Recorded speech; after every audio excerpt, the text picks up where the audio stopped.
కొంతమంది నాయకుల రాజకీయ జీవితం పరిశీలిస్తే చాలా ఆశ్చర్యం కలుగుతుంది. ఎందుకంటే పూలమ్మిన చోటే ప్రస్తుతం వాళ్ళు కట్టెలమ్మటాన్ని కనుక పరిశీలిస్తే ఎవరైనా ఆశ్చర్యానికి గురవాల్సిందే. అలాంటి నాయకుల్లో ఒకరు కొత్తపల్లి సుబ్బరాయుడు గారు. కొత్తపల్లి సుబ్బరాయుడు అంటే 2 తెలుగు రాష్ట్రాల్లో ఆయన పేరు తెలియని వ్యక్తులు ఉండరు. ఎందుకంటే 5 సార్లు ఎమ్మెల్యేగా, 2 సార్లు మంత్రిగా, ఒకసారి ఎంపీగా పనిచేసినటువంటి నేత.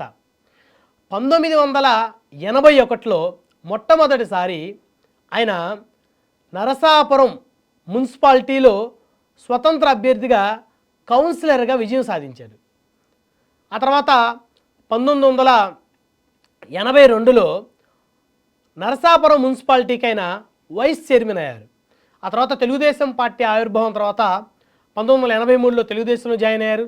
ఆ తర్వాత నరసాపురం పట్టణానికి తెలుగుదేశం పార్టీ అధ్యక్షులయ్యారు. కాలక్రమేణా తెలుగుదేశంలో ఒక మంచి లీడర్గా ఎదిగారు. ఆ తర్వాత 1989లో తెలుగుదేశం పార్టీ తరపు నుంచి ఆయన నరసాపురం అసెంబ్లీ నుంచి పోటీకి దిగారు, విజయం సాధించారు.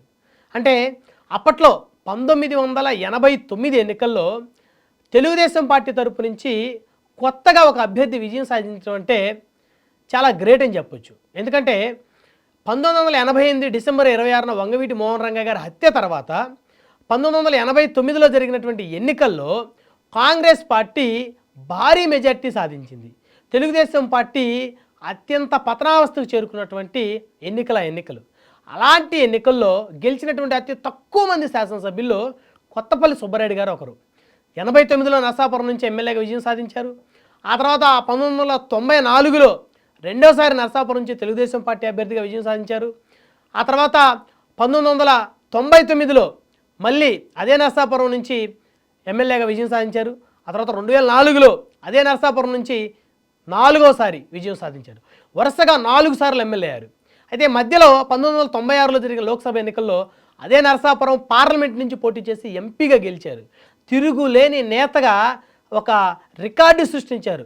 2 తెలుగు రాష్ట్రాల్లో, అంటే అప్పుడు ఉమ్మడి ఆంధ్రప్రదేశ్లో కొత్తపల్లి సుబ్బరాయుడు అంటే విజయమే కానీ అపజయం ఎరుగునటువంటి నేత అని చెప్పేసి ఆనాడు ఉమ్మడి ఆంధ్రప్రదేశ్ ప్రజలందరూ కూడా తన వైపుకి తిరిగి చూసేలా చేసుకున్నటువంటి నేత కొత్తపల్లి సుబ్బరాయుడు. అయితే 2009లో తెలుగుదేశం పార్టీ నుంచి ఆయన ప్రజారాజ్యం పార్టీకి జాయిన్ అయ్యారు. ప్రజారాజ్యం పార్టీలో మొదటిసారి ఆయన ఓటమి చవి చూడాల్సిన పరిస్థితి వచ్చింది. తన రాజకీయ జీవితంలో 4 సార్లు వరుసగా ఎమ్మెల్యేగా, ఒకసారి ఎంపీగా, మంత్రిగా పనిచేసినప్పటికీ కూడా ప్రజారాజ్యం పార్టీలో మొదటిసారి ఆయన ఓటమి చవి చూశారు. అయితే ఆ తర్వాత 2012లో జరిగినటువంటి బై ఎలక్షన్స్లో కాంగ్రెస్ పార్టీ తరపు నుంచి పోటీ చేసి ఆయన ఎమ్మెల్యేగా విజయం సాధించారు. అయితే ఆ తర్వాత 2014లో ఆయన వైఎస్ఆర్ కాంగ్రెస్ పార్టీ తరపు నుంచి పోటీ చేసి మళ్ళీ ఎమ్మెల్యేగా ఓటమి చెందాల్సిన పరిస్థితి వచ్చింది. ఆ తర్వాత 2019లో ఆయన టికెట్ కూడా తెచ్చుకోలేనటువంటి పరిస్థితికి వచ్చారు. 2024 ఎన్నికలకు ముందు జనసేన పార్టీలో చేరారు. అప్పటికే జనసేన పార్టీలో ఉన్నటువంటి బొమ్మిడి నాయక్ గారికి జనసేన పార్టీ అధిష్టానం టికెట్ కేటాయించింది.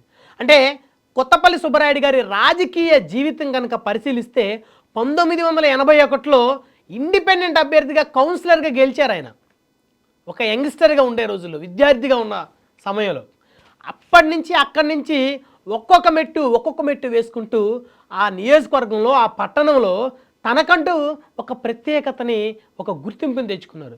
ఒక యంగ్ అండ్ డైనమిక్ లీడర్గా ఎదిగారు. ముక్కుసూటి మనస్తత్వమే కొత్తపల్లి సుబ్బరాయుడికి కొన్నిసార్లు కొన్ని ఇబ్బందులు కూడా తెచ్చిపెట్టిందని చెప్పొచ్చు. అయితే 2009లో ఆయన కనుక ప్రజారాజ్యం పార్టీ తరపు నుంచి బరిలోకి దిగకుండా ఉన్నట్లయితే కొత్తపల్లి సుబ్బరాయుడు గారి రాజకీయ జీవితం మరోలాగా ఉండేదనేది ఇప్పటికీ ఆయన సన్నిహితులు చర్చించుకుంటూ ఉంటారు. సో ఏది ఏమైనప్పటికీ కూడా తను అభిమానించే, తనకి ఇష్టమైనటువంటి చిరంజీవి గారి నాయకత్వంలో పనిచేయడం కోసం ఆయన తెలుగుదేశం నుంచి ప్రజారాజ్యం మారిన తర్వాత ఒక్కసారిగా ఆయన రాజకీయ జీవితమే తలక్రిందులైపోయిందని చెప్పుకోవచ్చు. ఆ తర్వాత కేవలం గెలుపు ఆయన్ని ఒక్కసారి మాత్రమే వరించింది. ఓటమంటూ తెలియనటువంటి ఆ నేతని ఆ తర్వాత వరుస ఓటములు రాజకీయాల్లో నిద్ర లేకుండా చేశాయని చెప్పుకోవచ్చు. ప్రస్తుతం ఆ నాయకుడు టికెట్ కూడా తెచ్చుకోలేనటువంటి పరిస్థితికి రావడానికి ప్రధాన కారణం రాజకీయాల్లో తను వేసినటువంటి తప్పటడుగులని చెప్పొచ్చు. ఇదే కొత్తపల్లి సుబ్బరాయుడు గారు 2019 ఎన్నికలకు ముందే జనసేన పార్టీలో చేరి ఉన్నట్లయితే ఈరోజు ఆ నరసాపురం అసెంబ్లీ నియోజకవర్గం ఖచ్చితంగా జనసేన పార్టీ ఎమ్మెల్యేగా ఆయనే ఉండేవారు. ఆ అవకాశం ఆయనకే వచ్చి ఉండేది. కానీ జనసేన అధిష్టానం మొదటి నుంచి తమను నమ్ముకున్నటువంటి బొమ్మిడి నాయకర్ గారికి అన్యాయం చేయకూడదు అనేటువంటి ఉద్దేశంతో ఆ టికెట్ని ఆయనకే కేటాయించింది. ఎందుకంటే 2019లో బొమ్మిడి నాయకర్ గారు జనసేన పార్టీ అభ్యర్థిగా పోటీ చేయటం వల్ల ఆయన బలమైనటువంటి పోటీ ఇచ్చారు. ఆ నియోజకవర్గంలో రెండవ స్థానానికి పరిమితమయ్యారు 2019 ఎన్నికల్లో. అయితే కొత్తపల్లి సుబ్బరాయుడు గారి రాజకీయ జీవితం ప్రస్తుతం ప్రశ్నార్థకంగా మారుతుందా అనేటువంటి అనుమానాలు కూడా తలెత్తున్న పరిస్థితి ఉంది. ప్రస్తుతం ఆయన కాపు కార్పొరేషన్ చైర్మన్గా ఉన్నప్పటికీ కూడా ఆయన మనసంతా కూడా అసెంబ్లీలో లేకపోయానే అని ఆలోచించుకుంటున్నారంట. 5 సార్లు ఎమ్మెల్యేగా, ఒకసారి ఎంపీగా, 2 సార్లు మంత్రిగా పనిచేసిన ఆ నాయకుడు ప్రస్తుతం కుల కార్పొరేషన్కి చైర్మన్గా ఉండటం ఆయన సన్నిహితులకే నచ్చటం లేదంట. సో ఏది ఏమైనప్పటికీ కూడా భవిష్యత్తులో అయినా సరే ఆయన జనసేన పార్టీ తరపు నుంచి నరసాపురం పార్లమెంట్ నుంచైనా మళ్ళీ ఆయన పోటీ చేయాలని, అక్కడి నుంచి ఆయన ఎంపీగా గెలుపొందాలని తన అభిమానులు అనుచరులు కోరుకుంటున్నారంట. సో ఒక్క పొరపాటు 40 సంవత్సరాల రాజకీయ ఇండస్ట్రీ ఉన్నటువంటి ఆ నాయకుడి రాజకీయ జీవితాన్ని దాదాపుగా నాశనం చేసిందనే చెప్పుకోవచ్చు. సో ఏ నాయకుడైనా సరే ఒక పార్టీ మారే ముందు పూర్తిగా ఆలోచించుకోకపోతే, ఎన్నికలప్పుడు సరైనటువంటి నిర్ణయాలు తీసుకోకపోతే వారి రాజకీయ జీవితం ప్రశ్నార్థకంగా మారుతుంది అని చెప్పడానికి ఒక ఉదాహరణ కొత్తపల్లి సుబ్బరాయుడు. 5 సార్లు ఎమ్మెల్యేగా ఉన్నప్పటికీ, అధికార పార్టీలో ఉన్నప్పటికీ, మంత్రిగా ఉన్నప్పటికీ, ఎంపీగా ఉన్నప్పటికీ కొత్తపల్లి సుబ్బరాయుడు నీతి, నిజాయితీ, విలువలు, విశ్వసనీయతతో బతికారని చెప్పొచ్చు. 1-2 సార్లు ఎమ్మెల్యేలు అయితేనే వేల కోట్ల రూపాయలు దోచుకుంటున్నటువంటి రాజకీయ నాయకులున్న ఈ కాలంలో 5 సార్లు ఎమ్మెల్యేగా, 2 సార్లు మంత్రిగా, ఒకసారి ఎంపీగా పనిచేసినప్పటికీ కూడా నిజాయితీ గల రాజకీయాలు చేశారు కొత్తపల్లి సుబ్బరాయుడు అని చెప్పుకోవచ్చు.